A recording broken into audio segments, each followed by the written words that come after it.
بسم الله الرحمن الرحيم الحمد لله والصلاة والسلام على رسول الله وعلى آله وصحبه ومن اهتدى بهداه وأشهد أن لا إله إلا الله وحده لا شريك له وأشهد أن محمدا عبده ورسوله صلى الله عليه وعلى آله وصحبه ومن اهتدى بهداه واستنى بسنته إلى يوم الدين أما بعد. Nous sommes toujours donc dans les règles du jeûne, et à savoir l'étude des règles du jeûne sous forme de l'étude des normes du jeûne sous forme de règles. D'accord? Donc on a cité une première règle qui était que la première règle était que l'entrée du mois de Ramadan n'est affirmée que par deux choses. La première, la vision de la nouvelle lune, et cette vision étant la règle de base auquel on doit se référer. La deuxième chose par laquelle l'entrée du mois de Ramadan peut être affirmée, c'est la fin de 30 jours du mois le précédent, à savoir Sha'ban, ce qui est un substitut, ce second signe est un substitut du premier. D'accord. Donc nous avions vu cette règle-là, nous avions exposé cette règle, et puis après il y avait un certain nombre de points qui se classaient sous cette règle, et ils étaient au nombre de 7 eux-mêmes. D'accord. Au même titre que les règles que nous allons voir sont au nombre de 7, les points, les questions, ce qu'on appelle, qu'est-ce qu'une question de mas'ala? C'est un sujet divergent. D'accord? Quand on entend mas'ala, c'est qu'il y a un sujet divergent sur la question. Donc on va qualifier ça en français, soit de problématique, soit de question. D'accord? Donc nous avions vu la première, on a vu la deuxième, là on va voir la troisième et celles qui vont suivre, Inch'Allah ta'ala. La troisième question. Certains Hanabila, à savoir les savants de l'école de l'imam Ahmad ibn Hanbal, qu'on appelle en français Hanbalites, donc certains Hanabila, qu'Allah les comble de sa rahma, dans le mashhour de leur madhab, sont d'avis que si la nuit du 30 de Sha'ban, des nuages ou autres empêchent de voir la nouvelle lune, il est une obligation de jeûner le jour suivant cette nuit, par précaution. Cet avis est celui d'un certain nombre de sahaba tels que Omar ibn Khattab et son fils Abdullah, et ainsi que Amr ibn al-As, Abu Huraira, Anas ibn Malik, Muawiya, Aisha et Asma bint Abi Bakr, qu'Allah les agrée tous. L'auteur de l'Insaf, à savoir al-Mardawi, rahimahullah, l'imam al-Mardawi, qui est un savant Hanbali, dit à ce sujet, cet avis est celui qui est pris en compte chez les Hanabila, qu'ils l'ont soutenu et ont composé des ouvrages à cet effet. Cet avis est celui qui est pris en compte chez les Hanabila, et ils ont soutenu cet avis et ont composé un certain nombre d'ouvrages pour montrer la validité de cet avis. On va revenir simplement sur certains points évoqués ici. L'auteur dit donc, il est fait mention du mashhour dans le madhab de l'imam Ahmed. Qu'est-ce que le mashhour dans le madhab de l'imam Ahmed? Sache qu'Allah subhanahu wa ta'ala t'accorde sa bénédiction et sa rahma, que lorsque les savants disent le mashhour dans le madhab de l'imam Ahmed, ce qui est visé, ce sont les questions en accord, les questions qui sont les questions qui ne font pas divergence et qui sont en accord dans les deux ouvrages hanbalites suivants, à savoir le premier Al-Iqna' et le second Al-Muntaha. Le premier Al-Iqna' et Al-Muntaha. Si l'auteur de l'Iqna' est du même avis que l'auteur de Al-Muntaha sur une question, cette question-là, on va dire quoi dessus? On va dire que sur l'avis qui est présent dans cette question, on va dire cet avis est le mashhour du madhab de l'imam Ahmad ibn Hanbal. Est-ce que c'est bien compris? Je répète, si l'auteur de l'Iqna' et l'auteur de l'Muntaha, qu'on va voir Inch'Allah bi'idhnillah ta'ala, on va voir qui sont ces deux auteurs. On ne se contente pas bi'idhnillah de citer simplement des titres de livres ou des personnalités sans essayer le plus possible et autant que possible d'évoquer qui étaient ces personnes-là, ne serait-ce qu'en résumant leur biographie ou en citant en quoi consiste ce livre et de quoi traite-t-il d'une manière générale. Donc lorsque l'auteur de l'Iqna' et l'auteur de l'Muntaha sont tous deux du même avis, cet avis-là, on va l'appeler le mashhour dans le madhab de l'imam Ahmad ibn Hanbal, rahimahullah ta'ala. Al-Muntaha, l'ouvrage Al-Muntaha, de son nom Muntaha al-Iradat fi Jami' al-Muqni'i ma'a at-tanqih wa az-ziyadat. Muntaha al-Iradat fi Jami' al-Muqni'i ma'a at-tanqih wa az-ziyadat. C'est ça le nom complet. Mais pour résumer, on a dit quoi? On a dit Al-Muntaha. D'accord? C'est un ouvrage connu et réputé. Il est la référence première chez les dernières générations de Hanabila, de savants de l'école de l'imam Ahmad ibn Hanbal, et le support premier dans les fatwas qu'ils émettent. L'auteur n'est autre que l'éminent savant Taqiyuddin Muhammad, fils de l'éminent savant Ahmad ibn Abdel Aziz ibn Ali ibn Ibrahim al-Futuhi al-Misri, connu sous le nom de Ibn al-Najjar, connu sous le nom d'Ibn Najjar. Qui est connu sous le nom d'Ibn Najjar? C'est l'auteur du livre, à savoir l'auteur du livre Muntaha al-Iradat.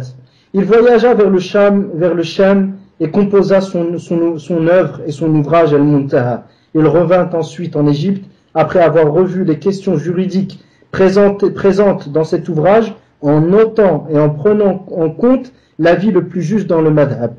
Son œuvre fut d'une telle renommée que la majorité des étudiants dans le madhab de l'imam Ahmad ibn Hanbal s'y sont référés, se contentant de cet ouvrage. Muntaha al-Iradat fi Jami' al-Muqni' ma'a at-Tanqih wa az-Ziyadat. Quelque temps après, il commenta son ouvrage en 3 grands tomes. L'imam ibn Najjar rahimahullah a commenté son propre ouvrage en 3 grands tomes, se référant en majorité au livre Al-Furu' d'Ibn Muflih. Al-Furu' d'Ibn Muflih. Ibn Muflih est l'un des plus grands savants de l'école de l'imam Ahmad ibn Hanbal et l'un des élèves d'Ibn Taymiyyah rahimahullah ta'ala. Et on va voir, Inch'Allah, comme on a pu le voir au sein de ses cours, on a pu voir qu'il rapportait certaines fois les paroles d'Ibn Taymiyyah en disant wa qala shaykhuna, et notre cheikh a dit, et il visait wa qala shaykhuna Abu al-Abbas, et notre cheikh Abu al-Abbas a dit. Il vise qui par là? Il vise bien évidemment Abu al-Abbas Ahmad ibn Abd al-Halim Ibn Taymiyyah rahimahullah ta'ala. La référence de l'exposé de Muntaha, et qu'est-ce que le Muntaha, en quoi consiste cet ouvrage, revoir Al-Madkhal ila Madhab Ahmad ibn Hanbal de l'imam Ibn Badran al-Dimashqi al-Hanbali, qu'Allah le compte de sa rahma, page 339 et 340. Page 339 et 340. Quant à l'Iqna' dont on a parlé, de son nom Al-Iqna' fi Talabi al-Intifa', cet ouvrage est un grand tome plein de précieuses informations qui sont très très utiles. Plein de précieuses informations très utiles. Son auteur n'est autre que l'éminent savant, spécialiste en la matière, Moussa ibn Ahmad ibn Moussa ibn Salim ibn Isa ibn Salim al-Hajjawi al-Maqdisi, puis le Dimashqi as-Salihi, étant donné qu'il est parti vivre à Dimashq. Son auteur était l'un des mujtahidines de son époque et la principale référence dans le madhab de l'imam Ahmad au Sham. Al-Iqna' fut commenté par le cheikh Mansour al-Barouti en 4 tomes. Al-Iqna' donc a été commenté, il y a eu un ouvrage à cet effet, écrit par le cheikh Mansour al-Barouti en 4 tomes. Référence de cet exposé, Al-Madkhal, toujours la même référence, Al-Madkhal ila Madhab Ahmad ibn Hanbal de l'imam Ibn Badran al-Dimashqi, qu'Allah le compte de sa rahma, page 441 et 442. 441 et 442, à savoir que l'imam Ibn Badran al-Dimashqi était l'un des rares savants de cette époque-là au Sham qui était sur une aqida salima, qui était sur une aqida saine. D'accord? Et rahimahullah, il a composé un certain nombre d'ouvrages dans le fiqh, dans le usul et d'autres, et il défendu la aqida d'ahl sunnah wal jama'a, rahimahullah wa rahmatan wasi'a. Il était tellement étranger que lorsqu'il est décédé, très peu de gens ont prié sur lui. Subhanallah. جاء الإسلام بدأ الإسلام غريبا وسيعود غريبا كما بدأ فطوبى للغرباء. L'islam est venu étranger aux yeux des gens et retournera étranger aux yeux des gens, et annonce donc la bonne nouvelle à ces étrangers. Subhanallah, rahimahullah, rahmatan wasi'a. Donc la troisième question, on vient de la voir. La quatrième question, la quatrième problématique, certains Hanabila rahimahumullah, selon le mashhour dans le madhab, donc on a vu qu'est-ce qu'était le mashhour, sont d'avis que si lors de la 30e nuit de Sha'ban, nous ne voyons pas la nouvelle lune, malgré que le ciel soit découvert, que nous ne voyons pas la nouvelle lune, malgré que le ciel soit découvert, nous ne devons pas jeûner le lendemain, car ce jour sera le jour de doute à leurs yeux. Car ce jour sera le jour de doute qu'il est interdit de jeûner. Mais si le ciel est couvert et que nous ne pouvons pas voir la nouvelle lune, on se devra alors de jeûner le lendemain par précaution. Mais si le ciel est découvert, et que nous ne pouvons pas voir la nouvelle lune,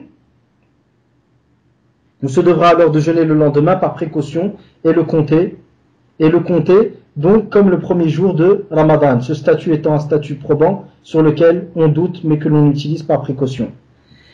Et cet avis est celui d'un certain nombre de sahaba.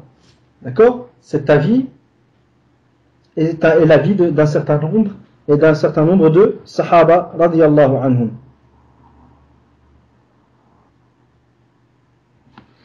Donc, cet avis est celui d'un certain nombre de sahaba comme Omar ibn Khattab et son fils Abdullah ibn Omar, ainsi qu'Amr ibn al-As, Abu Huraira, Anas ibn Malik, Muawiyah ibn Abi Sufyan, Aisha bint al-Siddiq, wa Asma bint al-Siddiq, radiyallahu anhum ajma'in. Al-Mardawi, rahimahullah, dans l'Insaf, a dit, cet avis est celui qui est pris en compte dans le madhab chez les Hanabila. Ils ont soutenu cet avis, composé des ouvrages pour le défendre et répondu aux arguments de leurs opposants en affirmant que les avis rapportés en affirmant que cet avis est celui qui a été rapporté selon l'imam Ahmad ibn Hanbal rahimahullah. C'est-à-dire qu'ils ont affirmé que les avis rapportés selon l'imam Ahmad, les paroles rapportées selon l'imam Ahmad confortent cet avis et prouvent la validité de cet avis-là. À savoir que si le ciel est découvert, nous devons pas jeûner le lendemain. Pourquoi? Parce qu'il est interdit de jeûner le jour, il est interdit de jeûner ce jour-là, mais si le ciel est couvert et que malgré ça nous ne voyons pas la nouvelle lune, par précaution, on se doit de jeûner le lendemain. Donc ils ont prétendu aussi que cet avis était celui qui est conforté par les paroles de l'imam Ahmad ibn Hanbal. Quel est leur avis? Qu'Allah les comble de sa rahma. Mais l'avis le plus juste sur cette question, Inch'Allah ta'ala, est que seule la vision de la nouvelle lune est prise en compte, ou la fin de 30 jours de Sha'ban. Seule la vision de la nouvelle lune en tant que signe premier est prise en compte, ou en tant que signe substitut du signe premier, la fin de 30 jours de Sha'ban, comme on l'a vu précédemment dans les hadiths clairs et explicites. L'entrée du mois ne peut donc se faire que par la vision de la nouvelle lune en tant que signe de base et signe premier, ou la fin de 30 jours de Sha'ban comme signe substitut. Et quand ils disent que lorsque le ciel est couvert, le lendemain sera un jour de doute, quand ils disent que lorsque le ciel est couvert, le lendemain sera un jour de doute, et que par précaution nous jeûnons, nous leur répondrons que ce jour n'est pas un jour de doute dans la réalité des choses et dans la législation islamique, mais bien le dernier jour de Sha'ban. Il ne fait donc pas partie de Ramadan, mais il n'est un jour de doute que dans la conception de l'homme et sa vision des choses. Or, lorsqu'il y a une opposition entre la conception de l'homme et entre la législation d'Allah subhanahu wa ta'ala, nul doute que l'affirmation de la législation divine, c'est elle qui prime. Ce n'est pas la conception de l'homme et sa vision des choses et le fait qu'il y ait un doute ou pas qui est pris en compte. Non, c'est ce qu'Allah subhanahu wa ta'ala aura déterminé. Si Allah n'a pas qualifié le lendemain d'une nuit où le ciel a été découvert, si Allah subhanahu wa ta'ala n'a pas qualifié de jour de doute le lendemain d'une nuit où le ciel était découvert et que malgré ça nous n'avons pas vu la nouvelle lune, nous n'avons pas le droit, quant à nous, de le qualifier de jour de doute. Or, il est connu dans les règles d'usul que la raison n'est pas une source de loi et que le jugement revient en premier et en dernier à notre maître et législateur, auquel il revient le droit de juger de la légitimité ou non de nos pensées et nos déductions. Et ce, car nous avons pour règle dans notre charia que, premièrement, toute chose garde son statut d'origine jusque preuve du contraire. Deuxièmement, la certitude ne disparaît pas par le doute. Et enfin, troisièmement, la supposition majoritaire prend la place de la certitude lorsque la certitude est impossible à atteindre. Et ces trois règles-là, on va les expliquer, Inch'Allah ta'ala. Là donc, nous savons dans notre charia que premièrement, toute chose garde son statut d'origine jusque preuve du contraire. Kullu shay'in ala aslihi hatta yathbuta khilafu dhalik. Toute chose garde son statut d'origine jusque preuve du contraire. Deuxièmement, al-yaqinu la yazulu bi-shakk, la certitude ne disparaît pas par le doute. Et troisièmement, la supposition majoritaire prend la place de la certitude lorsque la certitude est impossible à atteindre. غلبة الظن تنزل أو المظنة تنزل منزلة المئنة عند تعذر اليقين. المظنة تنزل منزلة المئنة عند تعذر اليقين أو غلبة الظن معمول به إذا تعذر اليقين. Et en joignant, donc la supposition majoritaire prend la place de la certitude lorsque la certitude est impossible à atteindre. Et en joignant ces trois règles, nous disons donc que le mois de Sha'ban, qui est le statut originel, est la base, c'est-à-dire que lorsque nous sommes pendant le 29e jour de Sha'ban, nous sommes encore dans Sha'ban. Lorsque le 29e jour est terminé et que l'heure de Maghrib arrive et que nous sommes donc la nuit du 30e et que nous regardons le ciel et que nous ne voyons pas la nouvelle lune, nous sommes toujours dans Sha'ban jusqu'à preuve du contraire. Donc en joignant ces trois règles, nous disons donc que le mois de Sha'ban, qui est le statut originel, car nous y sommes dans ce mois, donc le statut originel c'est quoi? C'est la présence de ce mois. Et la base, c'est nous sommes dans ce mois, donc ce mois-ci est la base à prendre en compte. Donc le mois de Sha'ban, qui est le statut originel et la base, et qui peut durer 29 ou 30 jours, durera 30 jours jusqu'à preuve du contraire.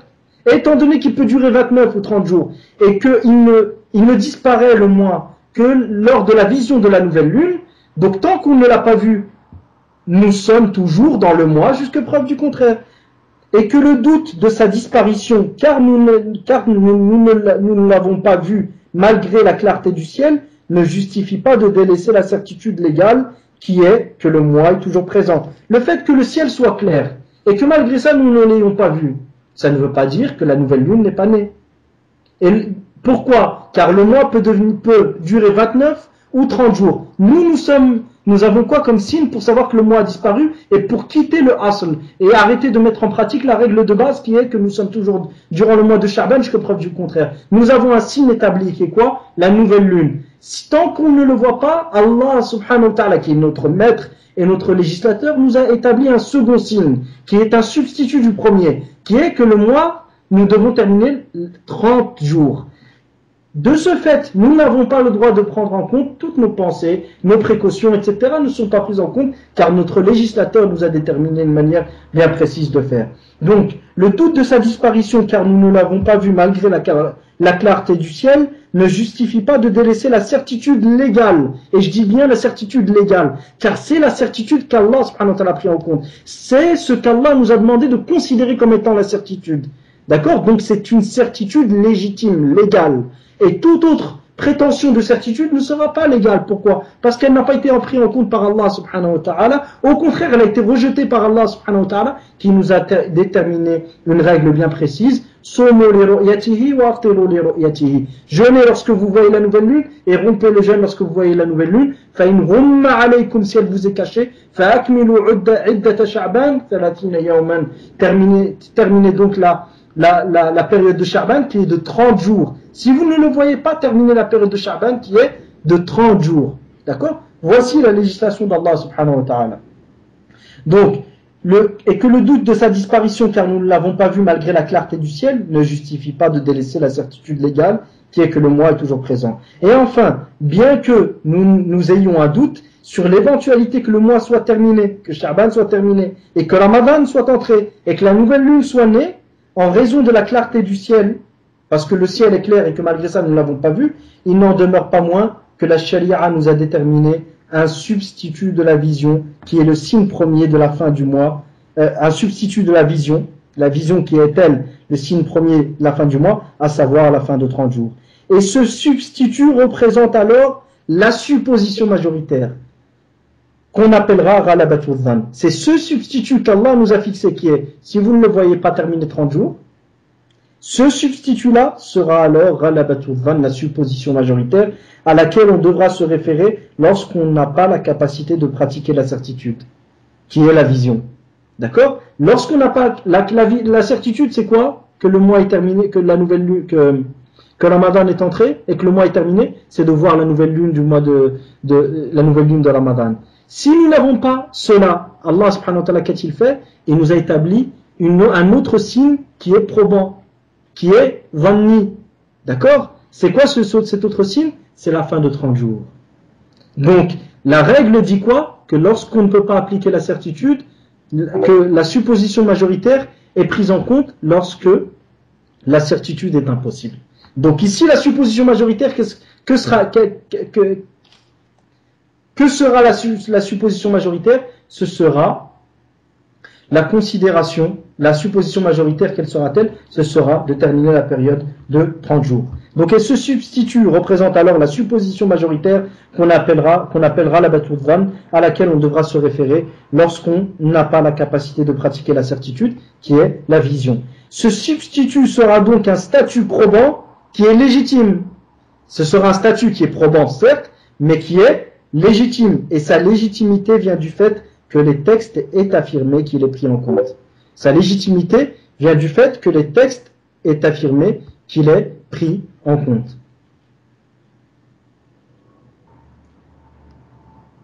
Quant au fait de jeûner le lendemain sous prétexte qu'il soit possible qu'on soit entré dans le mois de Ramadan, ce n'est pas un statut certain, mais un statut probant aux yeux de ses adeptes. Or, ce statut ne fut pas déduit sur base d'un texte explicite, mais sur base d'une déduction générale. Il a été déduit comment? Sur base d'une déduction générale. Nous avons donc deux statuts rationnels probants. L'un est déduit d'un texte spécifique et explicite. Jeûnez lorsque vous le voyez et rompez le jeûne lorsque vous le voyez. Et s'il vous est caché, complétez alors la période de Sha'ban qui est de 30 jours. Donc, l'un est déduit d'un texte spécifique et explicite et l'autre sur base de textes généraux et déduction se référant à une analogie relative, à un qiyas nisbi. Je précise ici relative.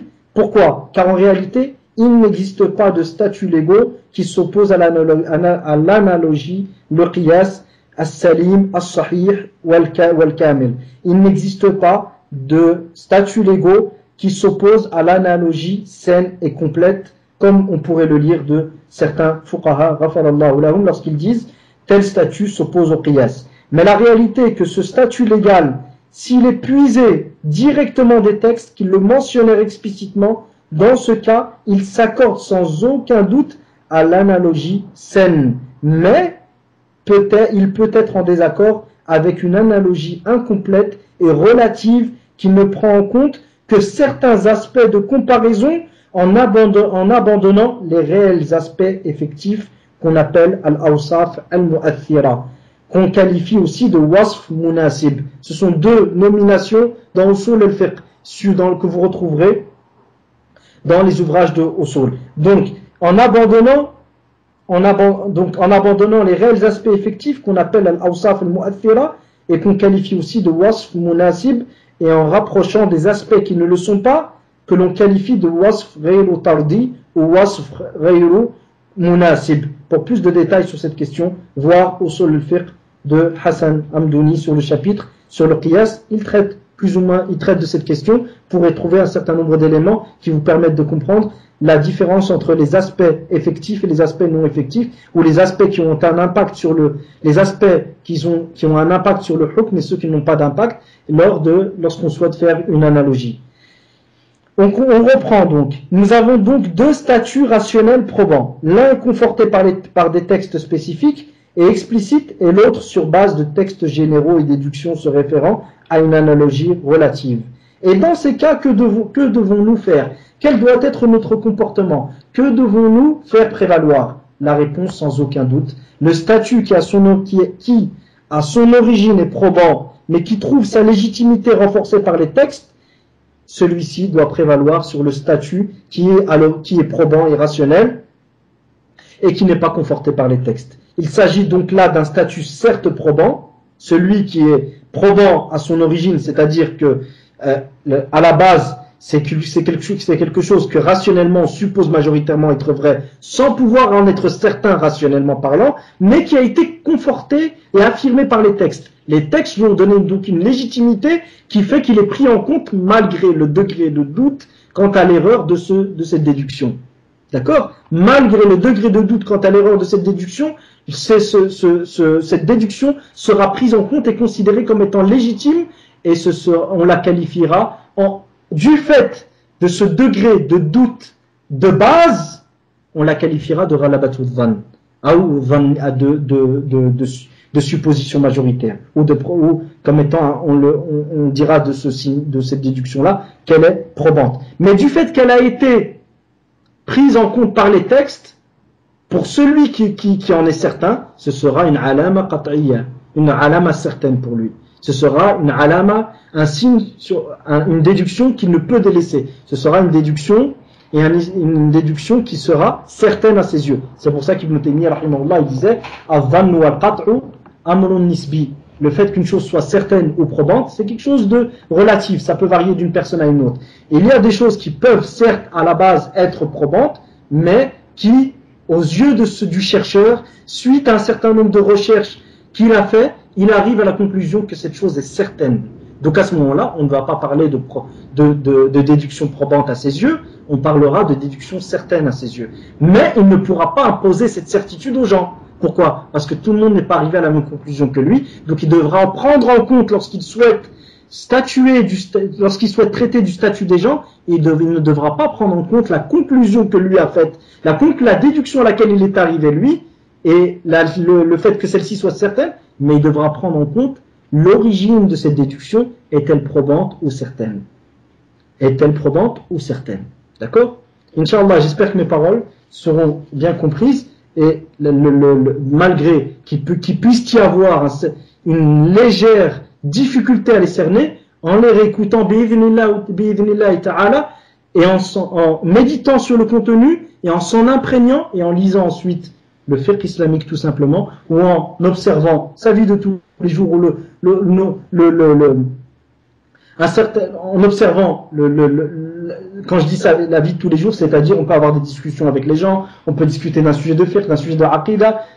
À ce moment-là, on comprendra l'importance de cette distinction entre ce qui est les déductions probantes à l'origine et les déductions certaines à l'origine. D'accord? Et faire la différence, je rappelle qu'il est important de faire la différence entre ce qui est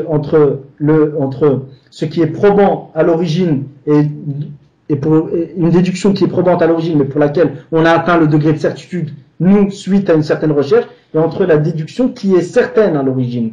Donc celle-ci, c'est sur celle-ci qu'on ne ferme pas les yeux.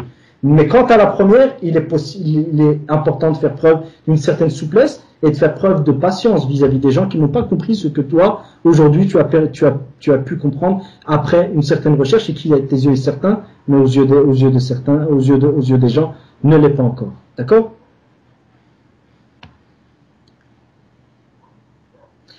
Je répète donc,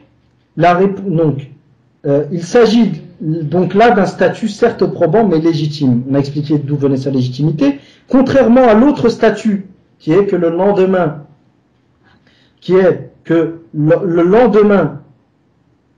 lorsque le ciel est couvert, et que nous ne pouvons voir la nouvelle lune, on se devra alors de jeûner le lendemain par précaution. Cette déduction-là, celle-ci, cette seconde déduction, cette seconde déduction et ce statut qui est de jeûner le lendemain de cette nuit au ciel couvert, qui bien que probable rationnellement parlant, celle-ci est illégitime. Pourquoi? Car elle a été rejetée par les textes. فَإِنْ غُمَّ عَلَيْكُمْ فَاقْدُرُوا لَهُ عِدَّةَ شَعْبَانَ 30 يَوْمًا. Si la nouvelle lune vous est cachée, à ce moment-là, terminez la période de Sha'ban, à savoir 30 jours. Donc, le fait de penser qu'étant donné que le ciel est couvert, la nouvelle lune est peut-être née, mais on ne l'a pas vue, donc on jeûne par précaution le lendemain, cette déduction, c'est vrai, à l'origine, et rationnellement parlant, elle est probante, c'est possible que ce soit juste. Mais est-ce qu'elle a été acceptée ou non par les textes? Elle a été refusée. Elle est donc illégitime. C'est une déduction illégitime. On n'a pas le droit de la prendre en considération. Et lorsqu'on a une opposition entre deux statuts, deux affirmations que les gens attribuent à la législation islamique, et qu'on qualifiera, en raison du fait qu'ils attribuent ces affirmations à la législation islamique, on les qualifiera de ahkam shar'iyya, en raison de leur lien avec la sharia, l'un de ces statuts est clairement légitimé par les textes et l'autre non. Que devons-nous faire? Quel doit être notre comportement? Que devons-nous faire prévaloir? Sans aucun doute le statut légitime sur le statut illégitime et le statut clairement cité dans les textes sur celui qui ne l'est pas. Ajoutons à cela, sur ce qui a précédé, que, premièrement, Abu Hurayra radiyallahu anhu rapporte que le prophète sallallahu alayhi wa sallam a dit: ne devancez pas le jeûne du mois de Ramadan par le jeûne d'un jour ou de deux, sauf si l'un de vous avait pour habitude de jeûner un jour, c'est-à-dire qu'il tombe un jour ou deux avant Ramadan, qu'il le jeûne donc. Rapporté par l'imam al-Bukhari et Muslim rahimahumullah ta'ala. De ce hadith, on comprend que prétendre qu'il est une obligation de jeûner le jour où l'homme doute qu'il fasse partie de Ramadan revient à jeûner un jour avant Ramadan. Or, il nous est clairement interdit de le faire. Et il est connu dans les règles d'usul que l'interdiction indique la prohibition. Al-nahyu yufidu tahrim, sauf preuve du contraire. Et nous n'avons aucune preuve ici pour le faire passer de son sens premier qui est la prohibition al-tahrim à son sens second qui est la karaha, à savoir que la chose est blâmable et répréhensible sans être prohibée, sans être muharrama.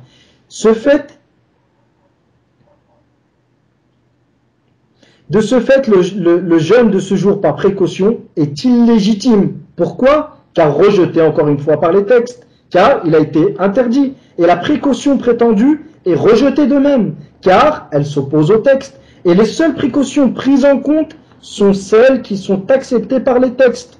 Et toute précaution que l'on impose aux gens sans texte à l'appui, alors qu'elle contredit les textes, n'est que pure erreur. Et toute précaution que l'on impose aux gens sans texte à l'appui, alors qu'elle contredit les textes, n'est que pure erreur. Deuxième argument, Ammar ibn Yasir radiyallahu anhu rapporte que le prophète sallallahu alayhi wa sallam a dit, celui qui jeûne le jour où il a un doute aura désobéi à Abu al-Qasim. Man sama al-yawm alladhi yashukku fihi faqad asa Abu al-Qasim. Celui qui jeûne le jour où il a un doute aura désobéi à Abu al-Qasim. Abu al-Qasim n'est autre que Muhammad ibn Abdullah, Rasulullah sallallahu alayhi wa sallam. Et c'était une kunya qui lui était, à son époque, sans aucun doute, elle lui était spécifique. Après son décès, sallallahu alayhi wa sallam, lui était-elle spécifique ou non? C'est un sujet à divergence. D'accord? Ce hadith a été rapporté par les 5. Qui sont les 5? Souvent on entend cette expression. Les 5, je le répète, sont Al-Imam An-Nasa'i, ainsi qu'Abu Daoud, At-Tirmidhi, Ibn Majah, et ajouté à qui? On ajoute, ou en plus de qui? De l'imam Ahmed. Lorsqu'on dit Al-Arba'a, les 4, ce sont An-Nasa'i, Abu Daoud, At-Tirmidhi et Ibn Majah. Lorsqu'on dit les 5, c'est ces mêmes 4, plus l'imam Ahmed ibn Hanbal, rahimahullah ta'ala. Ce hadith a été rapporté par les 5, ainsi qu'Ibn Abi Shayba, rahimahullah, dans son Musannaf, et Ad-Daraqutni est authentifié par Al-Albani. Or, le jour en question, qui est l'objet d'une divergence d'opinion, est un jour que nous ne sommes pas certains d'être le jour de Ramadan, le jour qu'on a discuté, à savoir le lendemain d'une nuit qui est au ciel couvert, le lendemain de la 30e nuit de Sha'ban, et cette nuit-là, le ciel il est couvert. Est-ce que ce jour-là, c'est un jour que nous ne sommes pas certains d'être le jour de Ramadan? C'est donc un jour sur lequel nous avons un doute. Il entre donc dans la parole du prophète sallallahu alayhi wa sallam. Si c'est un jour sur lequel nous avons un doute, Ammar ibn Yasir radiyallahu anhu dit: celui qui jeûne le jour où il a un doute aura désobéi à Abu al-Qasim. Donc celui qui jeûne ce jour-là aura désobéi au messager d'Allah alayhi salatu wassalam. Celui qui le jeûne aura donc désobéi au prophète sallallahu alayhi wa sallam. Ce texte est donc authentique et explicite sur l'interdiction de jeûner ce jour-là. Le troisième argument, Ibn Umar radiyallahu anhuma rapporte que le prophète sallallahu alayhi wa sallam a dit: فَإِنْ غُمَّ عَلَيْكُمْ فَقْدِرُوا لَهُ عِدَّةَ شَعْبَانَ 30 يَوْمًا. Et s'il vous est caché, c'est-à-dire si la nouvelle lune, si elle vous est cachée, si vous ne voyez pas la nouvelle lune, malgré que vous avez cherché à la voir, complétez la période de Sha'ban qui est de 30 jours. Ce texte est une preuve explicite sur la question qui repousse toute forme de divergence possible. Car les Hanabila, entre autres, disent: s'il vous est caché, jeûnez par précaution. Et le prophète sallallahu alayhi wa sallam dit: s'il vous est caché, complétez la période de Sha'ban de 30 jours. Et la parole du prophète alayhi salatu wassalam prévaut sur celle de toute autre personne, aussi noble soit-elle. Et si le jeûne de ce jour était obligatoire ou même permis, le messager d'Allah alayhi salatu wassalam n'aurait pas manqué de le montrer à sa communauté, alors qu'il fut envoyé comme miséricorde pour l'humanité entière et qu'il n'y a pas une chose qui les rapproche d'Allah subhanahu wa ta'ala, si ce n'est qu'il nous l'ait montré, et il n'y a pas une chose qui nous éloigne de l'enfer ou qui puisse nous rapprocher de l'enfer, si ce n'est qu'il nous ait mis en garde contre cette chose-là. Et dès lors que le prophète sallallahu alayhi wa sallam ne l'a pas montré, on comprend clairement que ce jeûne ne fait pas partie de la religion. Ati'ir rasula wa sallimanna liqawli iyyaka la tusghi liqawlin thani. Dans des vers de poésie qui traitent de la science de l'usul, sur les règles d'argumentation, il est dit, obéis dans le sens général, obéis au messager et soumets-toi à sa parole et prends garde, ne prête attention à la parole de personne si elle s'oppose à la parole du prophète sallallahu alayhi wa sallam. Car il est connu dans les règles d'usul, et de même, si cela était une obligation, si cela était permis de jeûner ce jour-là, le prophète sallallahu alayhi wa sallam nous l'aurait montré. Or, le prophète ne nous l'a pas montré. Et il est connu dans les règles d'usul qu'il n'est pas permis de retarder un exposé lorsque le besoin est présent. Il n'est pas permis de retarder un exposé lorsque le besoin est présent. La divergence a eu lieu sur quoi? Sur la permission de retarder l'exposé après que Allah subhanahu wa ta'ala ait révélé cette chose-là au prophète sallallahu alayhi wa sallam, tant que le besoin n'est pas présent. Or, si le besoin est présent, il n'y a pas de divergence que si le prophète sallallahu alayhi wa sallam n'expose pas une chose, c'est que cette chose-là ne fait pas partie de la religion. Et il n'y a pas de divergence que si il y a le besoin d'exposer une chose et que malgré cela le prophète sallallahu alayhi wa sallam ne l'a pas fait, cette chose ne fait pas partie de la religion d'Allah subhanahu wa ta'ala, et revoir les ouvrages d'usul sur cette question. Et de même qu'il est connu dans les règles d'usul que l'ordre d'une chose implique l'interdiction de son opposé. L'ordre d'une chose implique l'obligation de son opposé. Wal amru nahyun an jami'i diddihi wan nahyu qul bi wahidin min diddihi. Donc ça, c'est aussi des vers de poésie qui reprennent justement cette notion de l'interdiction d'une chose implique l'ordre d'une chose implique l'interdiction de son opposé. Sache que l'ordre d'une chose est une interdiction de tous ceux qui s'y opposent. Sache que l'ordre d'une chose est une interdiction de tout ce qui s'y oppose, et l'interdiction d'une chose est un ordre de ce qui permet d'abandonner cette obligation. Ce qui permet d'abandonner cette obligation. Et vu que le prophète sallallahu alayhi wa sallam a ordonné explicitement ici de compléter 30 jours, malgré que le ciel soit couvert et qu'on ne puisse voir la nouvelle lune, on en comprend évidemment qu'il est interdit de jeûner. Et dans tous les cas, l'ordre indique à son origine l'obligation, comme il est connu dans les règles d'usul, sauf preuve du contraire. Il est donc obligatoire de compléter 30 jours. Or, il est évident qu'on ne peut compléter les 30 jours en jeûnant le 30e jour. Il est donc nécessaire de ne pas être en état de jeûne ce 30e jour pour obéir au prophète sallallahu alayhi wa sallam, car encore une fois il est connu dans les règles d'usul que ce sans quoi l'obligation ne peut être accomplie est à son tour obligatoire. Ce sans quoi l'obligation ne peut être accomplie est à son tour obligatoire, et on ne peut jeûner le 30. On ne peut ne pas jeûner le 30e jour. On ne peut compléter la période de Sha'ban de 30 jours en jeûnant le 30e jour. Si on jeûne le 30e jour, on n'aura pas complété la période de 30 jours de Sha'ban. Donc, vu qu'on ne peut faire appliquer l'ordre du prophète sallallahu alayhi wa sallam qui est de compléter la période de Sha'ban et de terminer 30 jours, on ne peut le faire sans ne pas jeûner ce jour-là. Il est donc une obligation de ne pas jeûner ce jour-là. Et quant à la règle qui dit que l'ordre indique à son origine une obligation, cette règle a été reconnue par la grande majorité des savants comme des usuliyin, comme le rapporte Ibn Abdel Bar dans son livre Al-Burhan, pas Ibn Abdel Bar, Imam al-Haramain al-Juwayni dans son livre Al-Burhan. Et l'un des arguments de cette règle, c'est le hadith où le prophète sallallahu alayhi wa sallam dit Lawla nashqa ala ummati la amartuhum bis-siwak qabla kulli salah. Le hadith a été rapporté par l'imam Muslim. Le prophète sallallahu alayhi wa sallam dit si, afin de ne pas rendre les choses difficiles à ma communauté, je ne leur ai pas imposé, je ne leur ai pas ordonné d'utiliser le siwak avant chaque prière. Donc de ce fait, s'il avait ordonné d'utiliser le siwak avant chaque prière, l'utilisation du siwak avant chaque prière aurait été obligatoire. Ce qui prouve que l'ordre indique à son origine l'obligation. Et de même, le prophète, Allah subhanahu wa ta'ala, et avant tout, Allah subhanahu wa ta'ala dit فليحذر الذين يخالفون عن أمره أن تصيبهم فتنة أو يصيبهم عذاب أليم, que prennent garde ceux qui s'opposent à ses ordres, qu'une fitna, qu'un trouble, qu'une fitna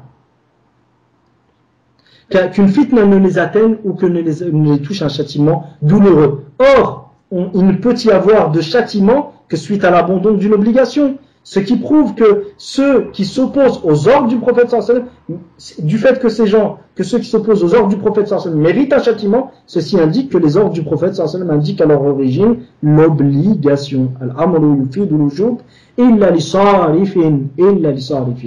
Donc l'ordre indique l'impératif indique l'obligation, ou l'ordre indique l'obligation, sauf s'il y a une preuve qui le fait passer de son sens premier à son sens second. Quant à leur affirmation, donc, il est connu dans les règles d'usul que ce sans quoi l'obligation ne peut être accomplie est à son tour obligatoire, ne pas jeûner le 30e jour est donc obligatoire afin de réaliser l'obligation du prophète, que le prophète sallallahu alayhi wa sallam nous a donnée, que le prophète sallallahu alayhi wa sallam nous a établi. Quant à leur affirmation que l'imam Ahmad est de cet avis, on y répondra par ce qu'a dit Ibn Muflih, rahimahullah, l'auteur de l'Furu', après qu'il lui rapporté cet avis de l'imam attribué à l'imam Ahmad, il dit, et je n'ai trouvé aucune parole de l'imam Ahmed, je n'ai trouvé aucune parole où l'imam Ahmed ordonnerait explicitement de jeûner ce jour-là, c'est-à-dire le 30e jour la 30e nuit, le lendemain de la 30e nuit de Sha'ban, lorsque le ciel est couvert. Et je n'ai trouvé aucune parole où l'imam Ahmed ordonnerait explicitement de jeûner ce jour-là ou affirmerait son obligation. Rien ne prouve donc que cet avis fut celui de l'imam Ahmed, ce qui explique pourquoi notre cheikh Abul Abbas, rahimahullah, donc qui est le cheikh Abul Abbas aux yeux d'Ibn Muflih, c'est Ibn Taymiyyah, rahimahullah ta'ala, Ahmed ibn Abdul Halim, Ibn Taymiyyah. Donc il dit, c'est ce qui explique pourquoi notre cheikh Abul Abbas, rahimahullah, dit que rien dans les paroles de l'imam Ahmed ou dans celles des compagnons ne prouve qu'il voyait l'obligation. Rien dans les paroles de l'imam Ahmed ou dans les paroles des compagnons ne prouve qu'il voyait l'obligation. Fin de citation de la parole d'Ibn Muflih, voire Kitab al-Furu'. Quant à leur argument selon lequel cet avis est celui de certains compagnons, on y répondra de deux manières. La première, ces avis sont contredits par ceux de d'autres compagnons qui interdisaient de jeûner ce jour-là. Ibn Taymiyyah, rahimahullah, al-Sheikh Taqiyuddin, Abul Abbas dit l'interdiction de jeûner ce jour fut rapportée de ces mêmes compagnons et de d'autres. L'interdiction de jeûner ce jour fut rapportée de ces mêmes compagnons et de d'autres. Cette fin de citation des paroles d'Ibn Taymiyyah, rahimahullah. Cette interdiction fut rapportée selon les compagnons suivants. Premièrement, Omar, Ali, Ibn Omar, Ibn Mas'ud, Ibn Abbas, Anas, Abu Sa'id al-Khudri, Abu Huraira, Hudhayfa ibn al-Yaman et Aisha bint Siddiq, radiyallahu anhum ajma'in wa ardahum. Voir Tuhfatul Ahwazi de Mubarak Furi, qui est un commentaire de Sunan de Jami' at-Tirmidhi. Tuhfatul Ahwazi fi sharhi Jami' at-Tirmidhi du Cheikh Mubarak Furi, ainsi que Al-Majmou' de l'imam Nawawi, entre autres. Dans ces deux ouvrages, vous retrouverez c'est cet avis de ces mêmes compagnons. Et le second point qu'il est connu, c'est le second point par lequel on répondra à cette argumentation sur base de l'avis des compagnons, et qu'il est connu dans les règles d'usul que l'avis d'un compagnon, lorsqu'il s'oppose à un texte, n'est pas à prendre en compte. L'avis d'un compagnon, lorsqu'il s'oppose à un texte, n'est pas à prendre en compte. Et dans l'hypothèse où ces compagnons seraient réellement de l'avis qu'il est obligatoire de jeûner ce jour-là, celui-ci s'oppose au texte, il n'est donc pas à prendre en compte. Il n'est donc pas à prendre en compte, et ici intervient justement le bait que j'avais cité précédemment, dont la place est plutôt ici plutôt qu'avant. Wal amru na'am. Ati' ar-rasul wa sallimanna liqawlihi iyyaka la tusghi liqawli thani. Obéis au messager et soumets-toi à sa parole et prends garde, ne prête oreille à la parole de qui que ce soit d'autre qui s'opposerait à la parole du prophète alayhi salat wa salam, aussi noble soit-il. Deuxièmement, donc, quant à leur argument, donc on vient de voir que même dans l'hypothèse, donc le second point, et qu'il est connu dans les règles d'usul que l'avis d'un compagnon lorsqu'il s'oppose à un texte n'est pas à prendre en compte, et dans l'hypothèse où ces compagnons seraient réellement de l'avis qui permet de jeûner ce jour-là, celui-ci s'oppose au texte, il n'est donc pas à prendre en compte. Quant à leur argument, nous jeûnons par précaution. La réponse est tout simplement que la réelle précaution est de suivre la sunna du message d'Allah, alayhi salatu wassalam, qui a interdit de jeûner ce jour-là. D'accord? Et non pas de s'y opposer sous prétexte de précaution. Deuxièmement, le principe de précaution n'est à prendre en compte que dans le cas suivant. Et écoutez bien, retenez-le très très bien. D'accord? Le principe de précaution n'est à prendre en compte que dans le cas suivant. Lorsque les savants divergent sur un point, tout en s'accordant sur un seuil minimal, divergeant ensuite sur ce qui est supplémentaire. Certains affirmeront par exemple qu'il est permis et d'autres interdits, c'est à savoir ce seuil supplémentaire. Dans ce cas, lorsqu'on n'arrive pas à distinguer le plus juste ou que nous le distinguions, mais d'une manière probante tout en ayant un doute, on fait alors intervenir le principe de précaution et disons que nous allons nous arrêter au point en commun entre les savants, évitant de faire ce qui, aux yeux de certains, est interdit par précaution. Je répète, lorsque les savants divergent sur un point tout en s'accordant sur un seuil minimal, divergeant ensuite, donc ils s'accordent sur un seuil minimal, et c'est ce seuil minimal qui fait l'objet de l'unanimité d'un consensus. Ensuite, ils divergent sur ce qui est supplémentaire à ce seuil minimal. Certains affirmeront par exemple qu'il est permis et d'autres affirmeront qu'il est interdit. Dans ce cas, lorsqu'on arrive, dans deux cas de figure, lorsqu'on n'arrive pas à distinguer le plus juste ou que nous le distinguions, mais d'une manière probante. Soit on n'arrive pas à le distinguer, dans quel cas le prophète sallallahu alayhi wa sallam te dit, ya ayyuha al-muslim, le prophète sallallahu alayhi wa sallam s'adresse à toi, فمن الحلال بين والحرام بين وبينهما أمور مشتبهات. Le halal est clair et le haram est clair et entre eux se trouvent des choses qui sont ambiguës. فمن وقع في الشبهات فقد وقع في الحرام. Celui qui tombe dans les shubuhat, sur quoi il a un doute, il sera tombé dans le haram. D'accord? Donc le prophète sallallahu alayhi wa sallam, il s'adresse à toi, il t'adresse un message, il te dit quoi? فمن اتقى الشبهات فقد استبرأ لدينه وعرضه. Celui qui se préserve des ambiguïtés aura préservé son honneur et sa religion. Donc lorsque les savants divergent sur un sujet, tout en s'accordant sur un seuil minimal, puis ils divergent ensuite sur ce qui est supplémentaire, et que toi tu as un doute sur ce supplémentaire, tu ne sais pas si c'est permis ou si c'est pas permis. D'accord? Qu'est-ce que tu fais? Tu vas t'arrêter. Tu vas t'abstenir et tu vas faire intervenir le principe de précaution. Ou lorsque tu es arrivé à une conclusion, mais tu as toujours un doute qui te travaille dans l'esprit. À ce moment-là, tu vas t'arrêter au seuil minimal. Tu vas t'arrêter au seuil minimal. Je citerai une autre fois, Inch'Allah Ta'ala, l'une des preuves que le hadith faible, ou l'argument qui est faible, ou l'avis qui est faible, peut intervenir tout de même dans ta déduction, dans ta pratique. C'est vrai que tu ne le prends pas en compte pour affirmer ce qui est halal ou pas, mais tu peux le prendre en compte pour autre chose qu'on verra, Inch'Allah, ultérieurement. D'accord? Et ça rejoint ce point-là. D'accord? C'est juste une allusion pour reprendre ce sujet-là par après, bi'idhnillah. Donc, dans ce cas, lorsque tu as un doute, lorsque tu n'arrives pas à distinguer le plus juste, ou que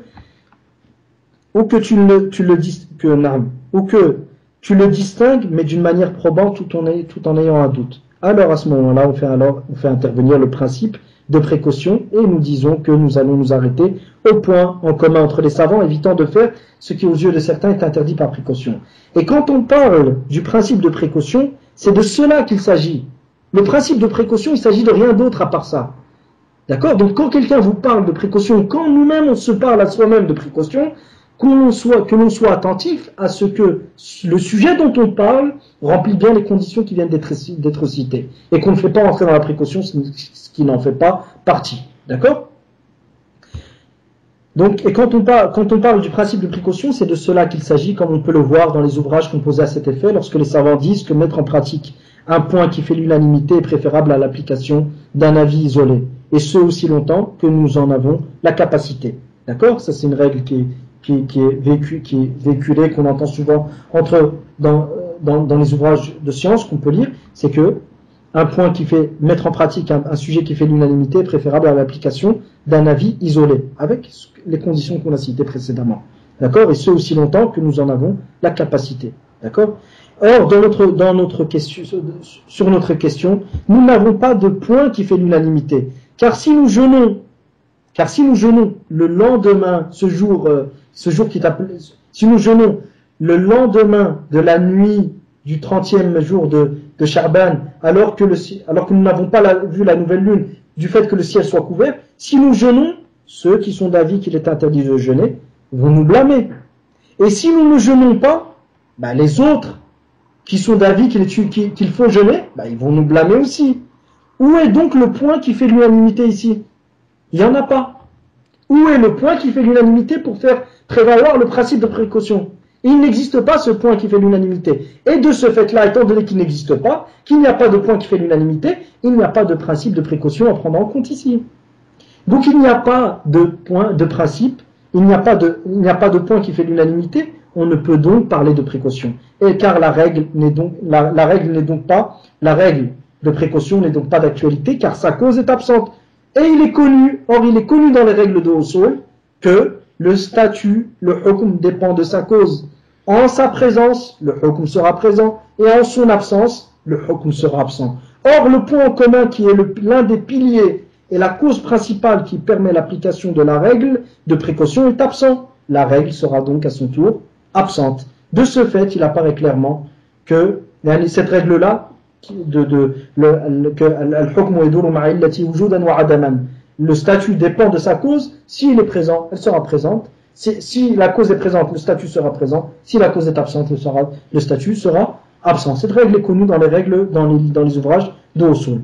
De ce fait, il apparaît clairement que la règle qui dit qu'aussi longtemps que nous pouvons sortir d'une divergence, nous devons le faire, n'est d'application que lorsqu'il y a un point en commun entre deux avis, ce qui n'est pas le cas d'ici, ce qui n'est pas le cas ici.